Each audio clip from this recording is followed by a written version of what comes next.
안녕하세요. 사연 읽어주는 남예입니다. 오늘도 와주셔서 감사합니다. 구독과 좋아요 부탁드리며 오늘의 사연 바로 시작하겠습니다. 어렸을 때 저희 집은 과수원을 했습니다. 그렇다고 크게 한 건 아니었어요. 지금 기억으로는 한 3,000평 정도 되는 땅이었을라나. 그 땅에 사과 나무를 심고 부모님은 밤이나 낮이나 과수원에서 애를 쓰셨지요. 저는 좋은 아들은 아니었습니다. 과수원집 아들이라는 말보다는 노래 잘하는 철용이라 부르기를 원했으니까요. 어렸을 때부터 춤과 노래를 좋아해서 그렇게 과수원 일 좀 도우라는 엄마 말을 귓등으로도 안 듣고 밖으로 쏘다녔습니다. 학교 공부도 당연히 뒷전이었죠. 어린 마음에도 왜 그렇게 쿵쿵 울리는 음악 비트가 좋았는지요. 일단 어디서든 음악만 들리면 흔들거리는 다리가 주체가 안 되었습니다. 시골이다 보니 어린 아이보다는 어르신이 많았거든요. 당연히 저는 부모님을 제외한 모두에게 사랑을 받았습니다. 부모님은 책이며 공부는 뒷전, 일 돕는 것도 관심 없이 그저 노래하고 춤추는 제가 남봉꾼이 될까 걱정하셨죠. 동네 어르신들은 그런 부모님과는 달리 앞에서 까불거리며 놀아제끼는 저를 그저 귀여워하셨고요. 그러다 보니 저는 아이들이 학교에 있을 시간에 혼자 빠져나와 마을회관 마당에서 발바닥을 비비며 재롱잔치를 했습니다. 학교 선생님도 너무 당연하게 제가 안 보이면 마을회관으로 저를 잡으러 오곤 했죠. 그나마 마을회관은 양반이었습니다. 제 나이 11살, 심장이 음악에 반응해 온몸을 주체 못할 그 시기에 저는 운명 같은 소리, 제 전신을 지배하고 정신을 홀짝 가져간 리듬, 품바를 만났습니다. 처음 장터에서 품바 공연을 볼 때 정말 미치는 줄 알았습니다. 왜 요즘 아이들이 텔레비전에 나오는 아이돌을 보며 목이 쉬어라 소리를 지르고 너무 좋으면 기절까지 하잖아요. 다들 그 아이들을 보며 혀를 끌끌 차지만 저는 그 마음 충분히 이해합니다. 등에는 북을 쥐고 다리로는 탬버린을 치고 손으로는 박자를 맞추며 노래하고 추임새 넣고 춤도 추는 그 모습이 제게는 연예인이었거든요. 그때부터 저는 품바에 미쳐서 동네 장날뿐 아니라 이웃 도시 장날까지 쫓아다니며 품바 구경을 했습니다. 몇 개월 지나서는 공연을 대신할 수 있을 정도로 샅샅이 외웠지요. 그렇게 미쳐서 돌아다닌 지 몇 년, 당연히 공부는 손도 대지 않고 집에서는 잠만 자던 어느 날이었습니다. 유난히 강풍이 부는 날이었고 주의보까지 내린 마당이라 장이 서는 것도 취소가 될 정도였죠.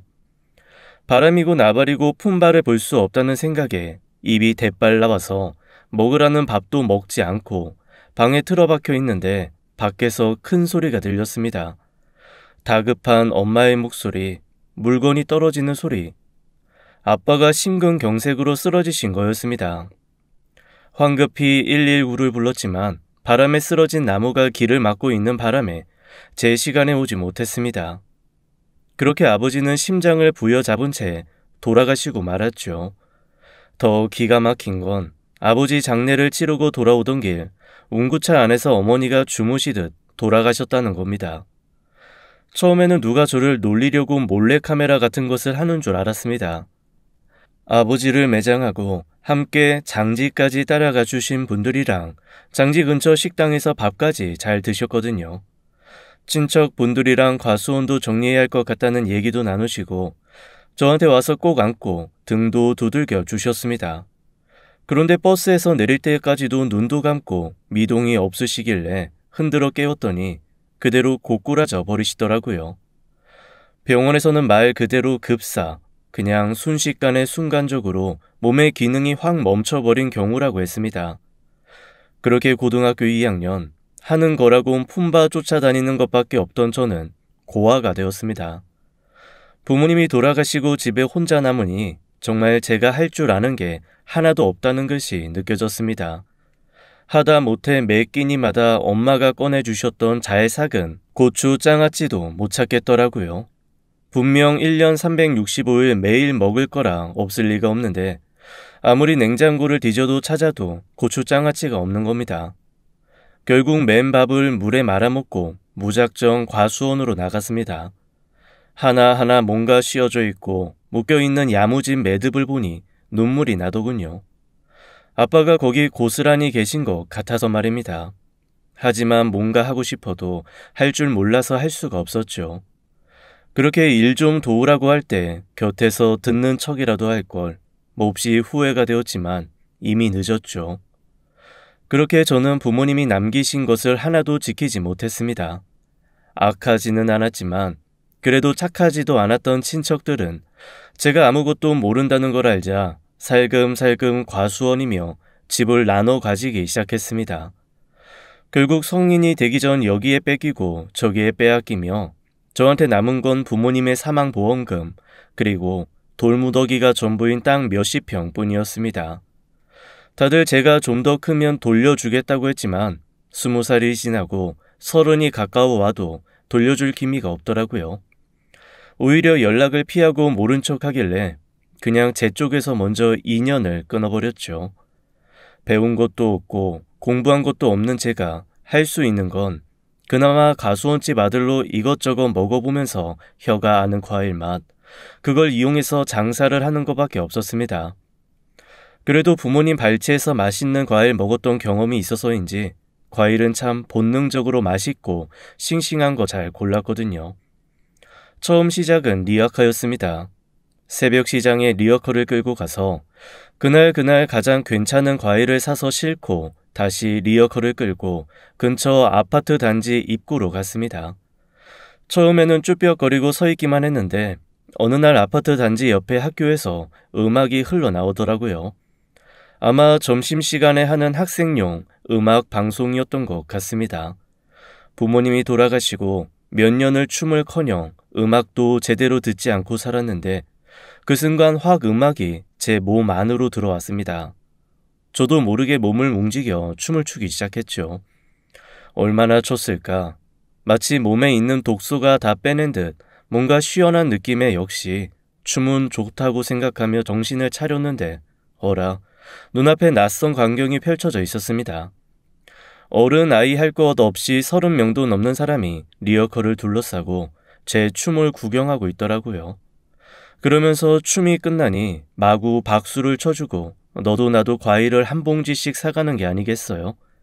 옳았구나 싶었습니다. 그날부터 저는 춤추는 과일 행상이 되었죠. 물론 제가 골라오는 과일도 맛있어서 인기가 좋았습니다. 달고 깨끗한 것으로만 골라오는 데다 가끔 특이한 과일도 가져와서 어떻게 먹는지 알려주며 춤을 추니 사람들이 많이 좋아해 주더라고요. 10시쯤부터 장사를 시작하면 보통 한 리어카 다 파는데 한두 시면 충분할 정도로 장사가 잘 되기 시작했습니다. 정기 구독처럼 아예 저한테 매달 얼마씩 줄 테니 알아서 과일을 골라 집으로 배달해달라 하는 고객도 생겼습니다. 처음 그 부탁을 듣고 이거 괜찮겠다 싶더라고요. 그래서 춤추는 과일이라는 스티커를 만들어서 봉지에 붙이고 일반 과일 판매가 끝나면 배달을 다니기 시작했습니다. 그렇게 몇몇 아파트에 배달을 하다 보니 일정한 시간에 마주치는 사람들이 생기더라고요. 아내도 그중 한 사람이었습니다. 매번 다른 종류의 전단지를 한알은 품에 안고 늘 오후 4시쯤 아파트를 다니더라고요. 그렇게 집집마다 광고지를 붙이던 사람이 바로 제 아내가 된 거죠. 몇 번 마주쳤을 때는 그냥 눈에 익은 사람이네 하고 지나갔습니다. 그런데 그게 한 달이 되고 2달이 되니까 한 며칠 안 보이면 궁금하고 그렇더라고요. 그런데 그건 아내도 마찬가지였나 봅니다. 제가 독감으로 며칠 알아누워 행상도 못하고 배달도 못했을 때가 있었거든요. 근 일주일 만에 콜록이며 배달을 하고 있는데 아내도 전단지를 붙이고 있더라고요. 저랑 눈이 마주쳤고 애매한 눈 인사를 한 채 스쳐 지나가려던 찰나 아내가 저를 불러세웠습니다. 저기요, 어디 아프세요? 제가 독감이 걸렸었어요. 지금은 다 나았는데 기침이 안 떨어지네요. 기침은 오래 가죠. 그런데 기침하신다는 분이 왜 이렇게 춥게 입으셨어요? 네? 이거 배달 다니다 보면 또 땀이 나고 그러니까 두껍게 입으면 나중에 오히려 땀 식으면서 더 안 좋더라고요. 그래도 기침할 때는 몸을 따뜻하게 해야 한다고 했어요. 안 그러면 풍 들어와서 뼈까지 진이 쏙 빠진대요. 네? 저도 모르게 당황해서 피식 웃고 말았습니다. 아니 아무리 봐도 20대 중반 정도로밖에 안 되어 보이는데 너무 조선시대 할머니 같은 말을 진지하게 하니까 웃기더라고요. 제가 혼자 크크 웃고 있자니 아내가 좀 셀쭉한 얼굴로 다가왔습니다. 왜 웃어요? 걱정해서 해준 말인데. 아니요. 걱정해 주신 건 고마운데 이 풍 들어와서 뼈 진 빠진다는 얘기는 진짜 어렸을 때 동네 할머니들한테 듣고 처음 듣는 말이라서요. 원래 옛날 거에 다 진리가 있는 거예요. 그렇게 서로 말을 하기 시작한 저희는 천천히 통성명도 하고 가끔 만나서 밥도 먹는 사이가 되었습니다. 연애가 시작된 거죠. 일단 만나면서 보니까 생각보다 더 특이한 사람이더라고요. 귀가 얇아서 여기저기 들려오는 소리에 마음이 자주 바뀌기도 하는데 가장 결정적인 것은 정말 수많은 미신과 징크스를 굳게 믿고 있다는 거였습니다. 예를 들면 이런 겁니다. 어느 날은 데이트하려고 만났는데 저를 위아래로 마구 훑어보더니 급하게 데리고 옷가게로 들어가더라고요. 그러면서 초록색의 아주 촌스러운 셔츠 하나 골라주면서 얼른 이걸로 갈아입으라는 겁니다. 아이, 기껏 데이트한다고 나름대로 예쁘게 잘 차려입고 왔는데 왜 이 셔츠로 갈아입으라는 거야? 오늘 내가 당신 오늘의 운세 보고 나왔거든? 오늘은 초록색이 복을 불러온대.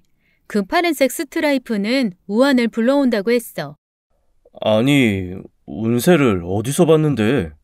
신문에서 봤지. 오늘의 운세 그거 되게 정확하다니까.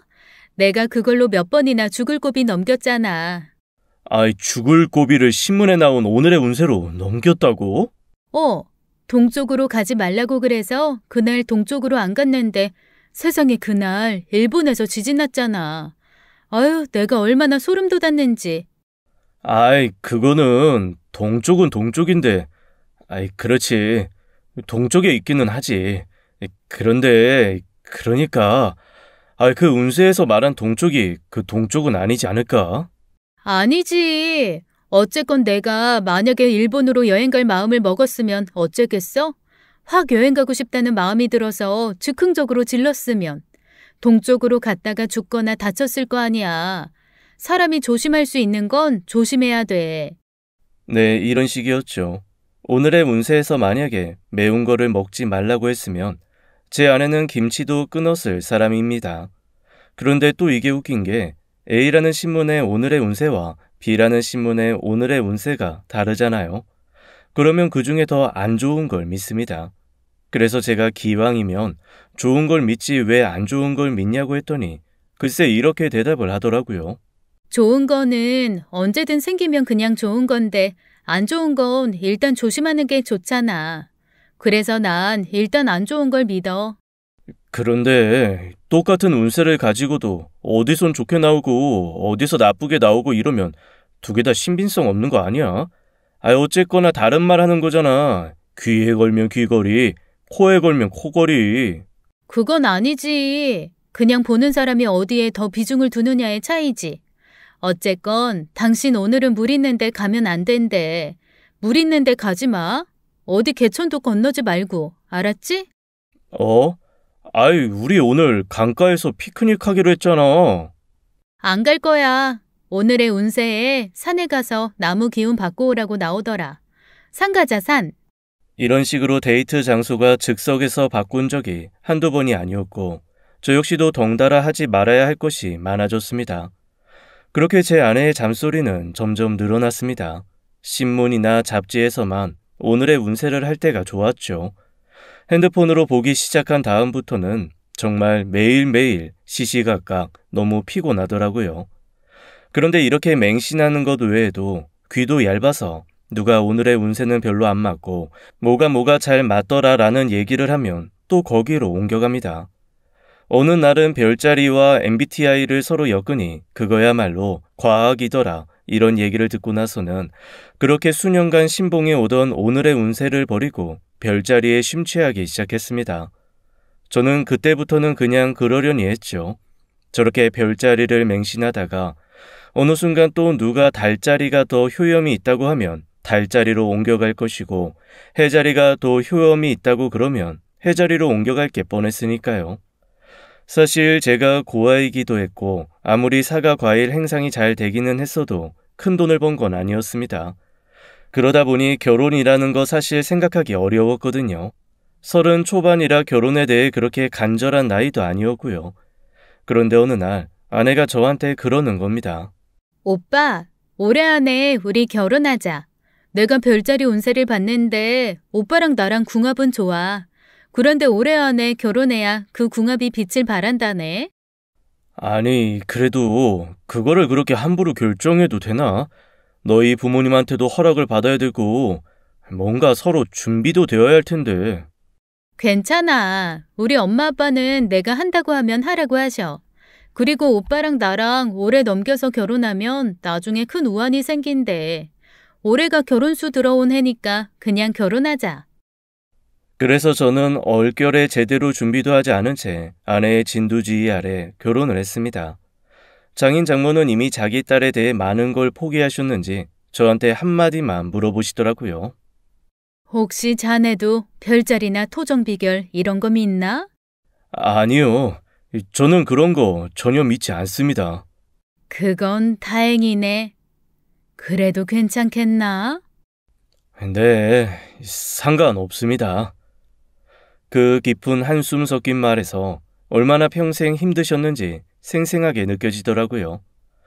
결혼 후에도 아내는 온갖 잔미신들을 섭렵해가며 저를 달달 괴롭혔습니다.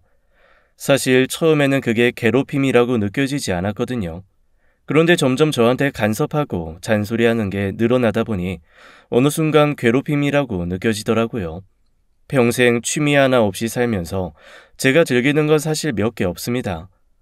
춤은 나이가 들수록 뼈마디가 쑤셔서 예전처럼 추지도 못하고 일이 고되니까 몸 움직이는 건 정말 못하겠더라고요. 유일하게 즐기는 게 일 끝내고 돌아와서 닭날개 튀긴 건 몇 조각과 맥주 한 캔 마시면서 멍하게 앉아 있는 겁니다. 그런데 어느 날부터 닭날개를 주는 게 아니라 떡을 썰어서 내놓는 겁니다. 아니, 생각해 보세요. 떡과 맥주가 어울립니까? 그래서 제가 아내에게 그랬습니다. 나는 원래 어렸을 때부터도 떡은 안 먹었어. 특히 이렇게 콩 들어간 거 너무 싫어. 설렁거려서 영 맛있는 거 모르겠단 말이야.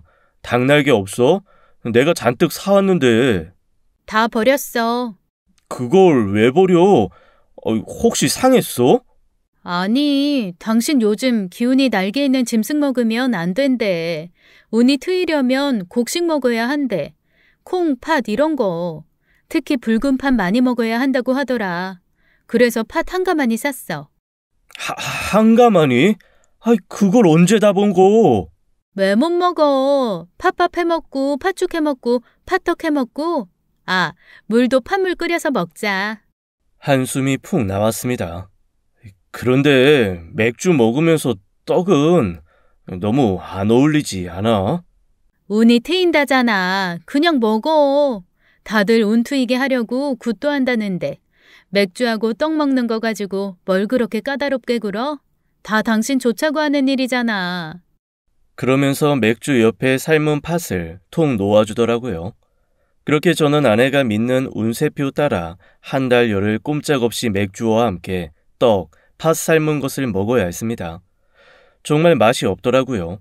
그렇게 온갖 미신과 징크스를 신봉하는 아내와 살다 보니 나름대로 노하우가 생기기 시작했습니다. 일단 아내가 저한테 하는 잔소리 중에 아내 앞에서 실행해야 될 거는 그냥 하는 척하고 아내가 주의 주는 것 중에 거의 대부분은 한 귀로 듣고 한 귀로 흘리기 시작했죠. 그리고 집에 들어와서 아내가 하루 종일 제가 자기가 말한 그 모든 미신과 징크스를 잘 지켰는지 확인하면 그냥 했다고 지켰다고 대답했습니다. 아내 마음이 편하면 뭐 그걸로 된 거죠. 그것만 빼면 아내는 나름 괜찮은 여자였습니다. 결혼하고 전단지 돌리는 일은 그만뒀지만 그래도 뭔가 꾸준히 일을 하나씩 찾아서 하기는 하더라고요. 그냥 집에 앉아서 제가 벌어다 주는 돈으로 살림만 하고 있는 그런 타입은 아니었습니다.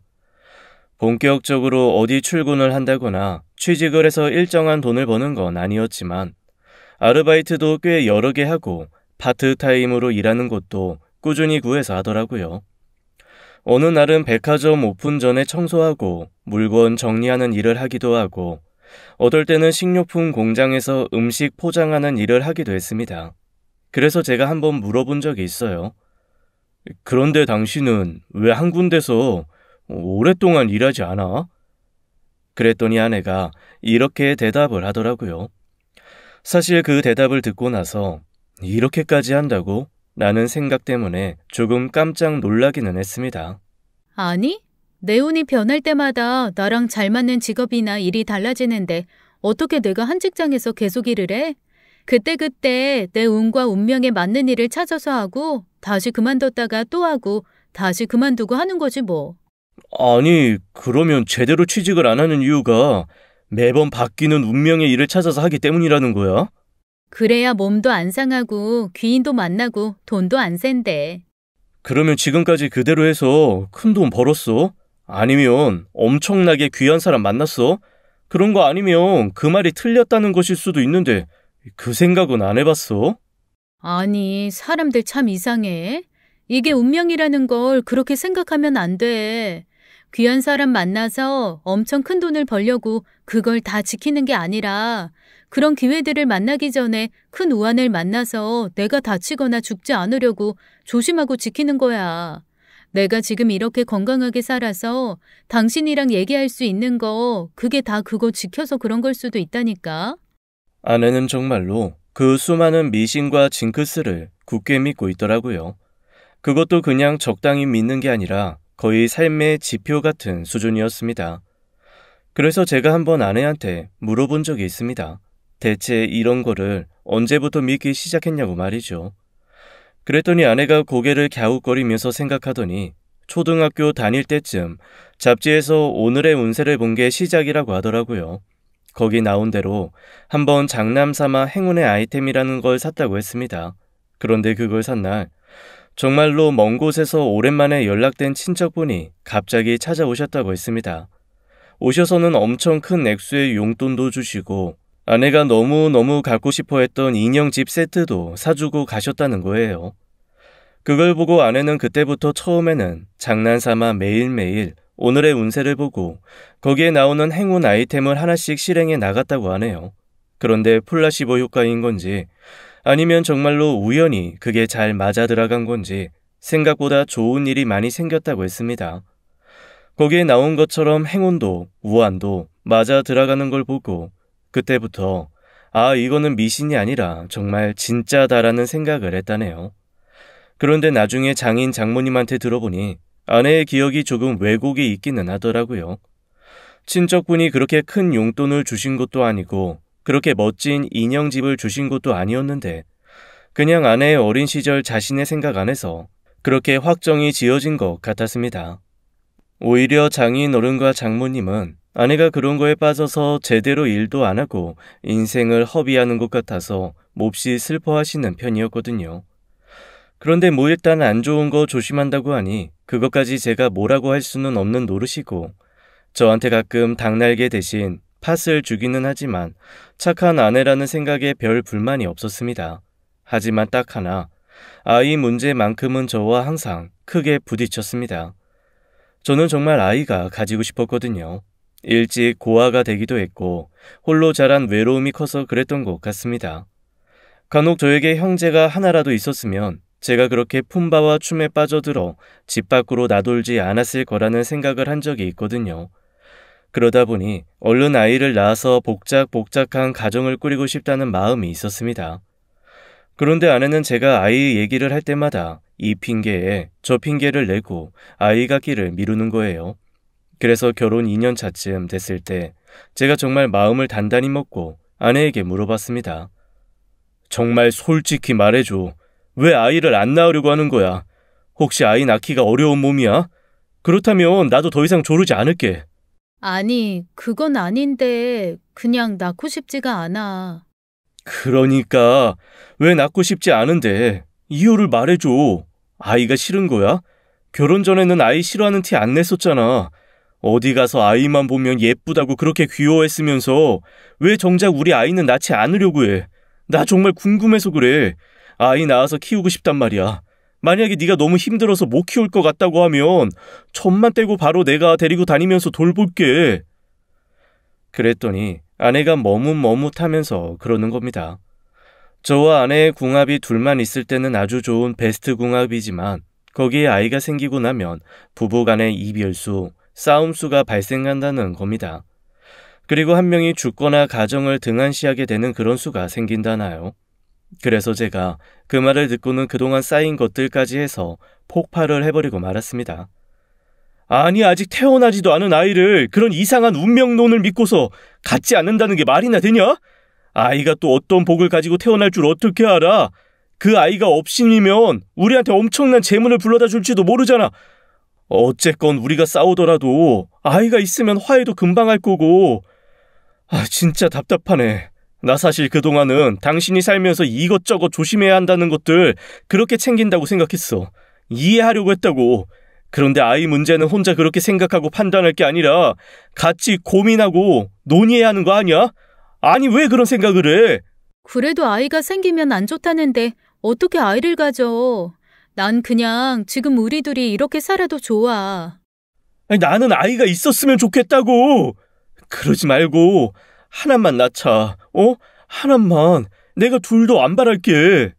싫어. 하나도 싫다고. 아내는 아이 문제에 대해서만은 엄청 완고했습니다. 그런데 저도 정말 아이는 가지고 싶었거든요. 그래서 자꾸만 아내한테 아이를 졸랐는데 아내가 갑자기 생각해 보겠다고 방향을 선회하더라고요. 드디어 이 사람이 마음을 바뀌었구나. 그래, 이제 나만 잘하면 되겠다 했습니다. 그러면서 아내가 그러더라고요.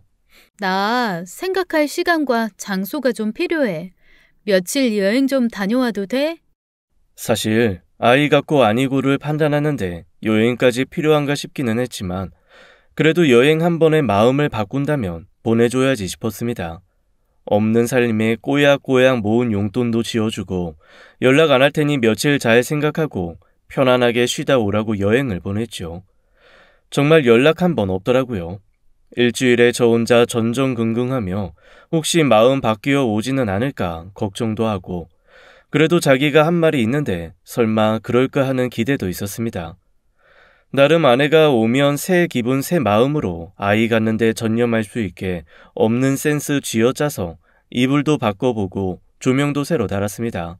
그런데 일주일 만에 집에 온 아내가 너무 홀쭉하고 파리해져서 나타난 겁니다. 당신 여행 갔다 온다더니 어디서 무슨 고생을 하고 왔길래 그렇게 홀쭉해졌어? 아내가 대답을 않고 우물쭈물 하더라고요. 뭔가 느낌이 이상했습니다. 그때부터 꼬치꼬치 캐물었습니다. 여행 어디로 다녀왔어? 뭐 봤어? 뭐 먹었어? 말 좀 해봐. 왜 아무 말도 안 해? 아내가 망설이더니 제가 하도 추궁을 하니까 그제야 입을 열더라고요.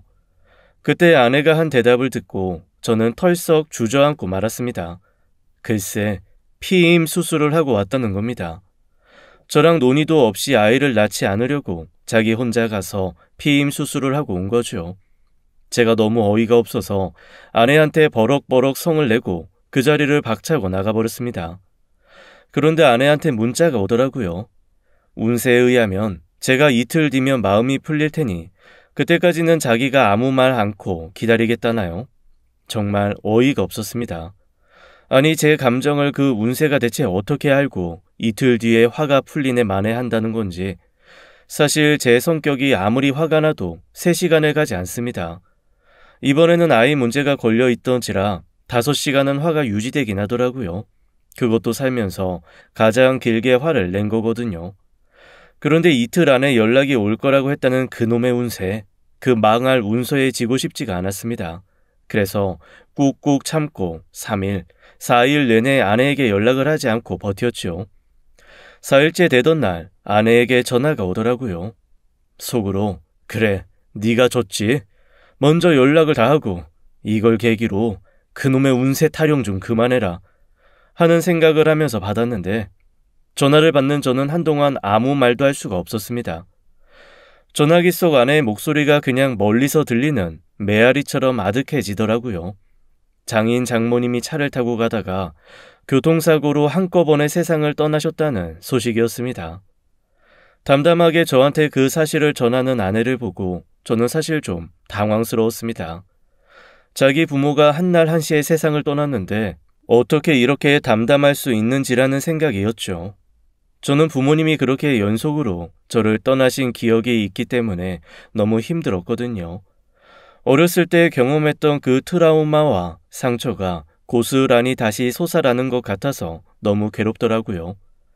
그런데 아내가 너무 담담하게 구니까 오히려 그게 이상한 겁니다. 그래서 내가 물어봤습니다. 안 힘들어? 힘들긴 한데 사실 알고 있었어. 알고 있었다는 게 무슨 얘기야? 엄마 아빠 이번 달 운세에 비명 횡사수가 들어있더라고.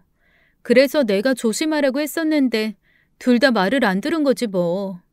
아니, 왜 사람들은 조심하라고 하면 좀 조심 좀 하고, 하지 말라고 하면 좀 하지 말고, 가지 말라고 하면 가지 말고, 먹지 말라고 하면 먹지 말고. 그게 그렇게 어려운가? 아, 진짜 놓친 애들 평생을 참 말 안 들어. 아니, 그거를 믿었다고?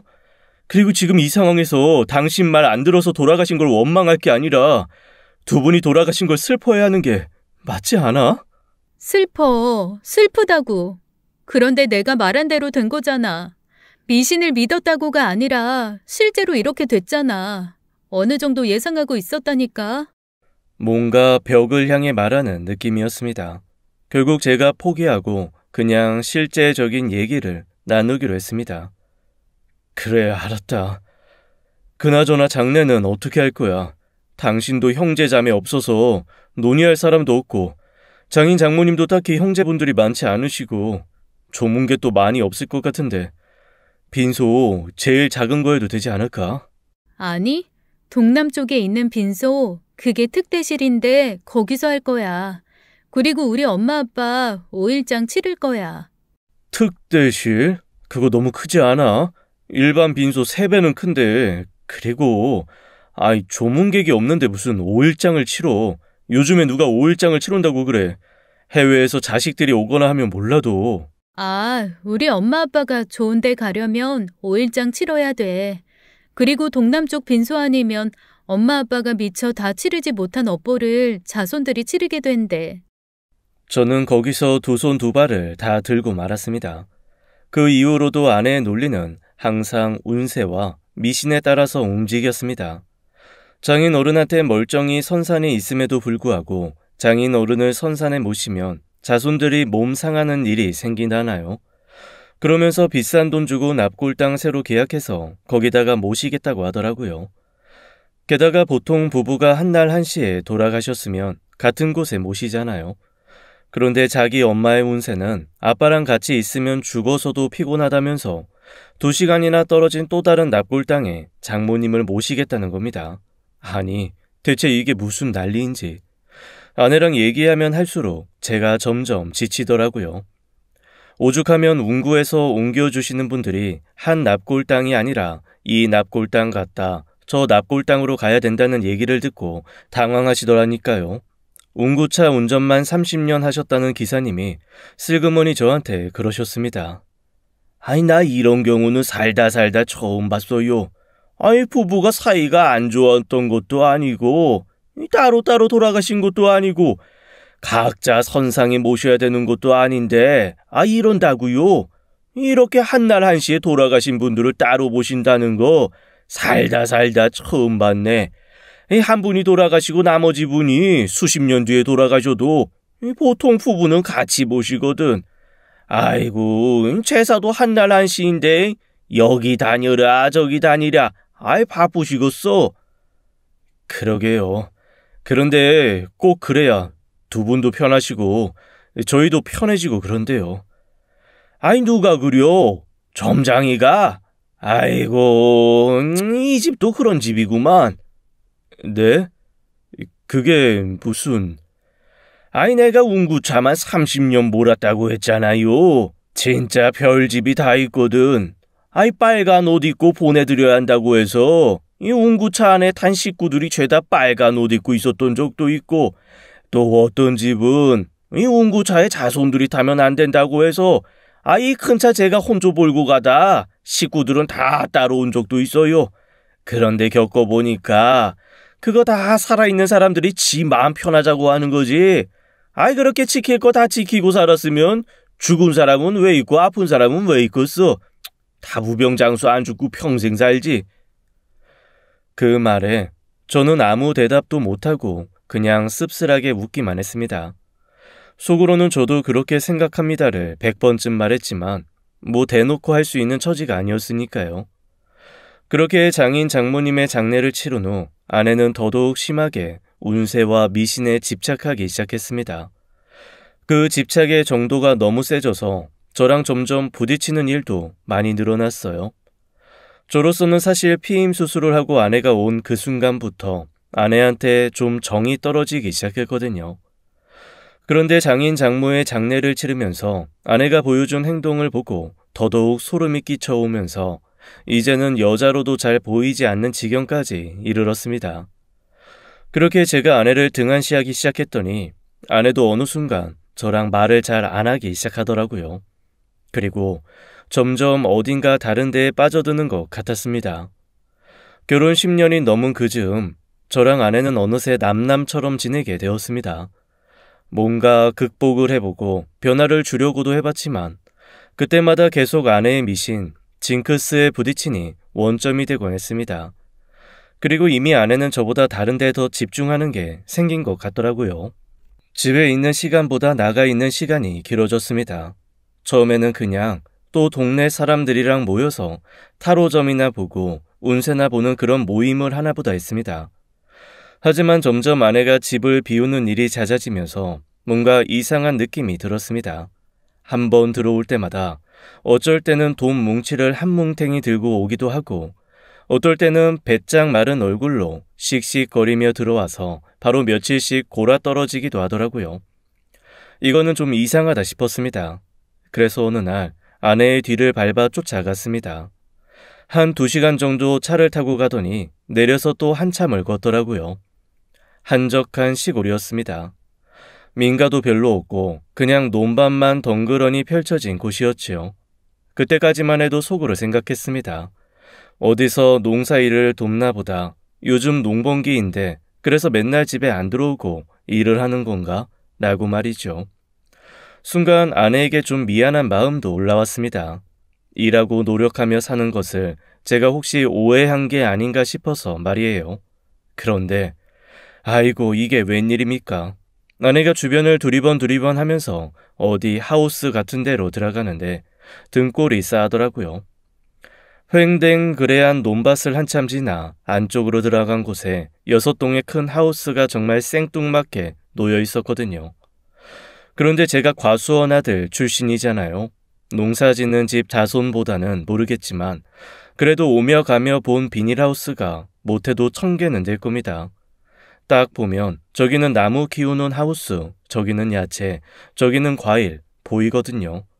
식물마다 하우스에 뚫린 바람 구멍의 위치가 다르고 안에 공급하는 물과 전기의 용량이 달라서 대충 보면 감이 온다는 말이에요.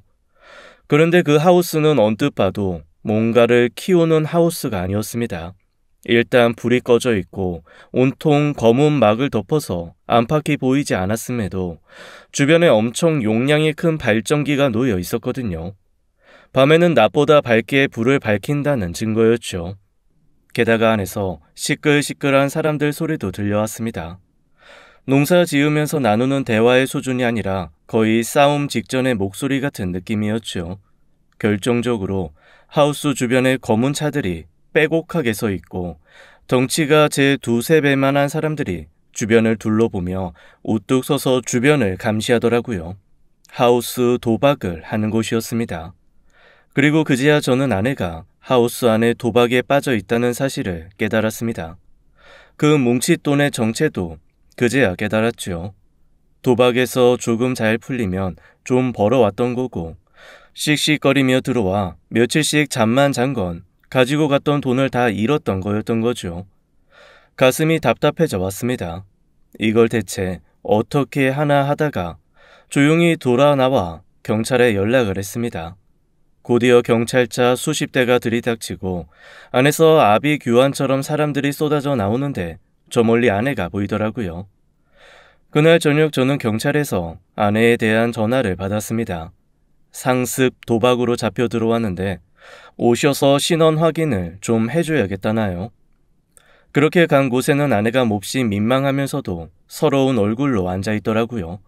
제가 옆에 가서 가만히 아내를 쳐다보니 글쎄 말을 이렇게 하는 겁니다. 이상하네. 이번 주에 이런 운은 없었는데, 이번 주에 내가 대박 터지는 운이었는데, 이상하네. 내가 혹시 잘못 봤나? 그럴 리가 없는데. 진짜 이상하네. 한숨이 나오더라고요. 그래서 제가 아내한테 쥐어박듯 이렇게 얘기했습니다. 아니, 적어도 나한테 미안하다는 얘기는 해야 하는 거 아니야? 아니, 미안한 건 둘째치고 이게 이럴 수가 없거든. 오늘 내가 대박운이 딱 떴었단 말이야. 정신 차려. 미안한 게 둘째치고가 아니라 미안한 게 먼저야. 그리고 네가 볼 때 이게 대박이냐? 아, 그래. 이게 대박일 수도 있겠다. 도박 계속하다 보면 패가 망신이라는데 이렇게 해서라도 걸렸으니 당신 인생 구한 거 아니겠어? 그렇네. 대박은 대박이네. 그래. 우리 이걸 대박으로 생각하고 살자. 어? 정말 내가 살다 진짜. 아니, 이번엔 정말로 대운이 들어왔었단 말이야. 아주 큰 돈 벌 운이 나한테 들어왔었다고. 아니, 경찰서에 앉아서까지 지금 여전히 그런 얘기가 나와? 정신 좀 차려, 진짜. 제가 화를 버럭 내자 그제야 아내가 입을 다물고 눈을 피하더라고요. 자기 딴에도 뭔가 민망한 게 있겠죠. 그 이후로 몇 달간 아내는 좀 잠잠했습니다.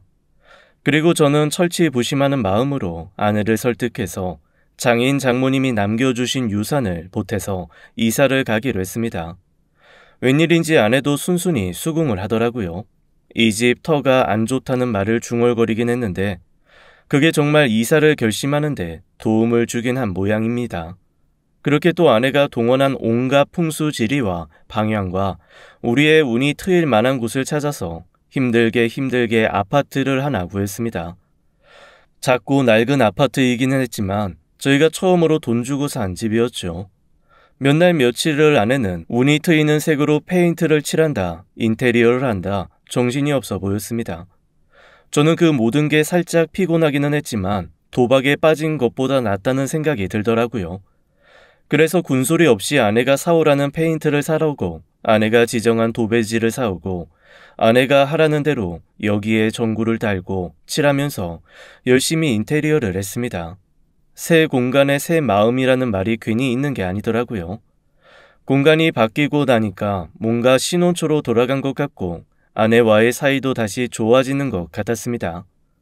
저는 지금처럼만 아내가 조금 정신을 차리고 살아주면 앞으로 조금 더 사이좋게 지낼 수 있겠다라는 생각을 하면서 아내와 다정하게 한번 살아볼 생각을 했죠. 그런데 보통 인테리어, 아무리 길어도 한 달이면 끝나지 않나요? 그런데 제 아내가 하는 인테리어는 한 달이 지나고 두 달이 지나도 끝날 기미가 안 보이더라고요.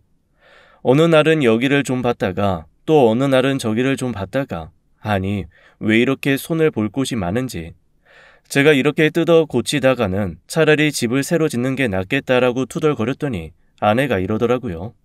어차피 우리 집이고 앞으로 평생 우리 운을 트이게 해줄 곳이니까 최대한 열심히 운 좋은 공간으로 만드는 게 낫지. 그 말을 듣고 다른 데서 이상한 짓 하는 것보다는 차라리 집에서 이거 뒤집고 저거 뒤집는 게 낫겠다 싶어서 그냥 뒀습니다. 아내가 유난히 공을 들인 곳은 부엌과 다용도실이었습니다. 특히 다용도실의 벽 하나를 아주 하얗게 칠하고 주변에 장식도 달아두길래 처음으로 인테리어에 대해 한마디 했거든요. 아니, 거기 어차피 창고벽처럼 뭐 쌓아두는 데 아니야? 거길 왜 그렇게 애써서 꾸며? 여기가 우리 집에 운 불러오는 통로야. 어? 아이, 다용도실 벽이? 그래서 여기는 뭐 쌓아둬도 안 되고 이렇게 깨끗하게 비워놔야 돼. 그리고 당신은 여기 근처도 오지 마. 여기 늘 깨끗하게 정결하게 관리해야 되니까. 알았지? 사실 부엌의 다용도실 뒤쪽을 제가 갈 일이 얼마나 있겠어요. 그래서 제가 알겠다, 가지 말라면 안 가겠다 하고 말았죠. 응, 절대 오면 안 돼. 여기는 복신이 왔다 갔다 하는 통로라서 사람이 자꾸 드나들면 동티나. 알았다고. 에휴. 그렇게 복신이 들어오는 문인지 뭔지까지 싹 정비가 된 후에서야 3달에 걸친 집 인테리어가 끝났습니다.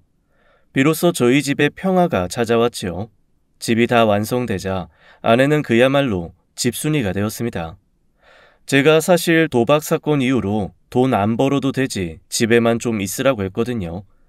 처음에는 반발을 하는 듯 하더니 곧 자기도 무슨 깨달음이 있었는지 그러겠다고 하더라고요. 정말로 아내는 인테리어가 완성된 그날부터 밖으로 나돌아다니는 걸 안 하더라고요. 그리고 집에서 정말 얌전히 살림만 했습니다. 집에 들어오면 늘 맛있는 밥이 차려져 있고 운세 얘기도 확실히 덜 하더라고요. 몸 팔자 타령이라든가 그런 거는 여전히 있기는 했지만 예전에 비하면 아주 현저하게 줄어든 모습이었습니다. 게다가 어딘지 모르게 뭔가 분위기가 바뀌었다고 할까요? 약간 차분해진 것 같기도 하고 그러면서도 순간순간 이 사람이 왜 이러지 싶은 희한한 말을 하게 됐습니다. 예를 들어 저한테 한 번은 이러는 거예요. 있잖아. 당신 뒤에 수호동물이 있는데 그 동물이 토끼야. 초식동물이 수호동물이니까 당신은 고기를 먹으면 안 돼. 그래서 저는 또 어디 잡지에서 영혼의 수호 동물 이런 거 있잖아요. 그런 거 보고 하는 얘기인 줄 알고 그냥 대충 알겠다고 하면서 넘어갔습니다. 그런데 그 이후로 정말 고기 한 점을 안 주더라고요.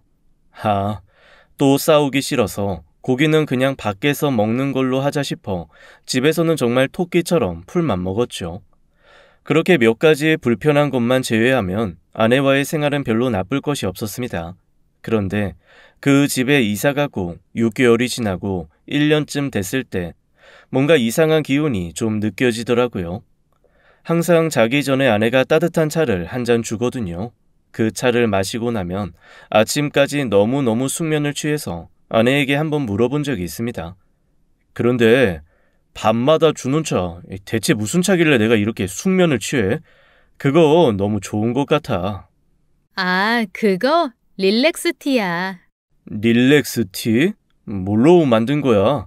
뭔가 달콤한 맛이 나던데 무슨 차인지 이름을 좀 알고 싶네. 나도 이름은 모르고 그냥 동네 언니가 남편들이 피곤할 때 이 티 마시면 아주 숙면 취하고 푹 자면서 상쾌해야 한다면서 권해줬어. 다음에 만나면 티 이름 물어볼게.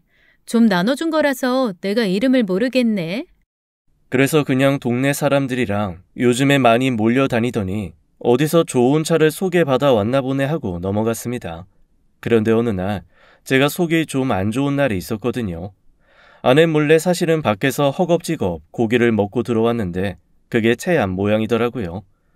아내가 준 티를 마시고 누워서 잠을 청하려는데 뭔가 속이 부글부글한 게 이상한 겁니다. 화장실로 뛰어가서 냅다 토하고 말았죠. 아우 고기서부터 시작해서 방금 마신 차까지 싹 빠져나오는데 아주 몸이 다 흐느적흐느적한 게 너무 힘들었습니다. 그런데 평소에 차를 마시면 정말 5분도 안 돼서 잠이 들곤 했는데 차를 다 토해내서 그런가 뒤척이고 또 뒤척이는데 잠이 안 오는 거예요. 게다가 아내는 밖에서 들어올 생각을 안 하고 뭔가 분주하더라고요. 차를 한 잔 더 달라고 할까 어쩔까 하고 있는데 갑자기 밖에서 뭔가 쿵쿵 타다 소리가 들리는 겁니다. 이게 무슨 소리지 하고 가만히 있었는데 그 이후로는 소리가 들리지 않더라고요. 제가 조용히 아내를 불렀습니다. 여보, 밖에 있어? 당신 혹시 거기 있어? 그런데 방금까지만 해도 부엌에서 뭔가 하고 있는 것 같았던 아내가 대답이 없었습니다. 이상한 생각이 들어서 밖으로 나갔습니다. 그런데 아내가 집에 없는 거예요. 이게 어떻게 된 일인지 싶어 집을 구석구석 찾았습니다. 아내가 보이지 않더라고요. 그런데 저희 집 대문이 굉장히 시끄러운 소리를 내면서 열리고 닫히거든요. 처음에 제가 아니 왜 이렇게까지 시끄러운 도어락을 해야 되냐라고 했을 때 아내가 이렇게 얘기했었습니다. 문을 열고 닫고 들어올 때마다 이렇게 시끄러운 소리가 나야 돼. 그래야 잡귀가 놀라서 사라지지. 뭐 잡귀가 있는 게 좋은 건 아니니까 이런 것도 그런가 보다 하고 허락을 했는데 제가 허락한 걸 후회할 정도로 정말 저희 집 도어락 소리가 시끄러웠습니다. 삐비비비 콱광 소리가 나서 가끔 제가 들어오면서도 깜짝깜짝 놀랄 정도니까요. 그런데 분명 도어락 소리가 안 났거든요. 이거 뭔가 이상하다 싶었습니다. 대체 이 작은 집에서 아내가 어디로 사라진 건지 알 도리가 없더라고요. 그렇게 집에서 침대에 누워 혼자 이런 생각 저런 생각을 하고 있는데 또 쿵쿵 타다 소리가 어디선가 또 들리더니 곧이어 부엌에서 아내가 왔다 갔다 하는 소리가 들렸습니다. 당장 아내한테 어디 갔다 왔냐고 물어볼까 어쩔까 고민을 하다가 조용히 그냥 자는 척을 했죠. 그리고 다음날 아내가 또 차를 주길래 받아 마시는 척하면서 슬그머니 차를 버리고 다시 침대에 누웠습니다. 그랬더니 어제와 똑같이 또 쿵쿵 타다 소리가 들리더니 아내가 사라지고 없더라고요. 귀신이 곧 갈 노릇이었죠. 아니 이 집에서 대체 무슨 일이 일어나길래 쿵쿵 타다 소리만 들리면 아내가 사라지고 없고 쿵쿵 타다 소리와 함께 아내가 나타나는 건지 정말 어딘가 제보해서 알아봐 달라고 하고 싶을 참이었습니다. 고민을 하다가 아내에게 추적 장치를 하나 붙이기로 했어요. 요즘에 보니까 작게 5핀처럼 달아서 누군가의 흔적을 추적할 수 있는 그런 GPS 기계가 하나 있더라고요. 그거를 몰래 주문해서 아내 몰래 아내가 항상 입고 다니는 원피스 아래쪽에다가 슬그머니 붙여 두었습니다. 그리고 또 아내가 준 차를 마시지 않고 이번에는 어디로 가는지 반드시 잡아내겠다는 마음으로 누워서 핸드폰으로 아내의 위치를 추적했죠. 아니나 다를까 또 쿵쿵 타다 소리와 함께 아내가 집안에서 사라졌습니다. 그런데 아무리 GPS를 확대해서 보고 또 보고 또 보고 또 봐도 아내가 이 근처에 있는 걸로 나오는 거예요. 아, 순간 너무 소름이 돋았습니다.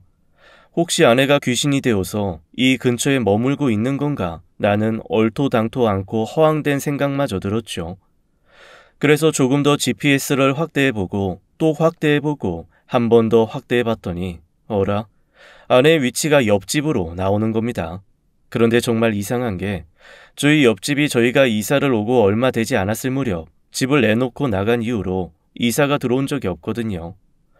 제가 알기로는 빈집인데 대체 그 집에 왜 아내가 가 있는 건지 알 도리가 없더라고요.